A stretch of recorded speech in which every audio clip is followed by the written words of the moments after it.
വെള്ളൂർ പെരുന്തട്ട് ശ്രീ മഹാദേവ ക്ഷേത്രം. ഓം നമ ശിവായ. ശിവമാർഗം. നമ്മളുടെ ഇന്നത്തെ യാത്ര കോട്ടയം ജില്ലയിലെ വെള്ളൂരിൽ പെരുന്തട്ട ശ്രീ മഹാദേവ ക്ഷേത്രത്തിലേക്കാണ്.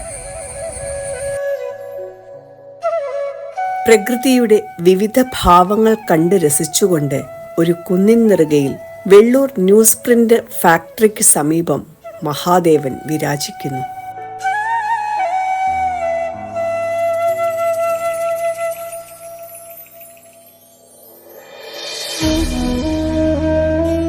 രണ്ടു നേരം പൂജയുണ്ട്. ഉപദേവനായി ശ്രീകൃഷ്ണനെ കാണുന്നു.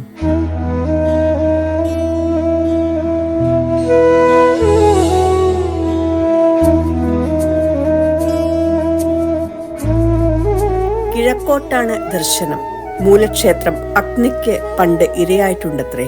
അക്കാലത്ത് ക്ഷേത്രത്തിൽ ഗംഭീരമായി ഉത്സവം കൊണ്ടാടിയിരുന്നതായി പറയപ്പെടുന്നു. ഇപ്പോൾ ശിവരാത്രി മാത്രമാണ് ആഘോഷിക്കാറുള്ളത്.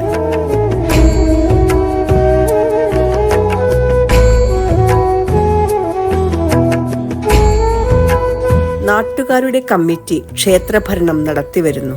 വെള്ളൂർ ശിവക്ഷേത്രം എന്ന പേരിൽ വെള്ളൂരിൽ മറ്റൊരു ശിവക്ഷേത്രമുണ്ട്. അതും 108 ശിവക്ഷേത്രങ്ങളിൽ ഒന്നാണെന്ന് പറയപ്പെടുന്നു.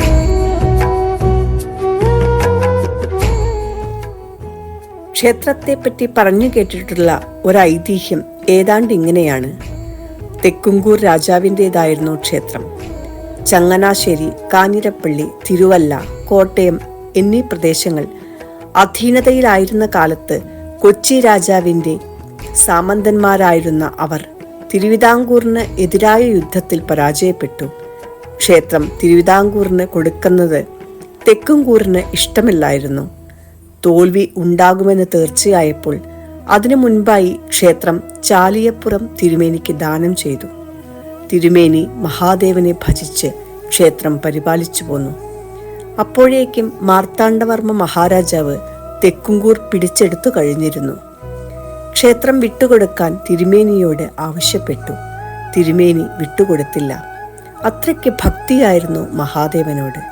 വിവരമറിഞ്ഞ് കുപിതനായ തിരുവിതാംകൂർ രാജാവ് തിരുമേനിയെ അനുസരിപ്പിക്കാൻ ഭടന്മാരെ വിട്ടു. ഇനി എന്തു ചെയ്യും?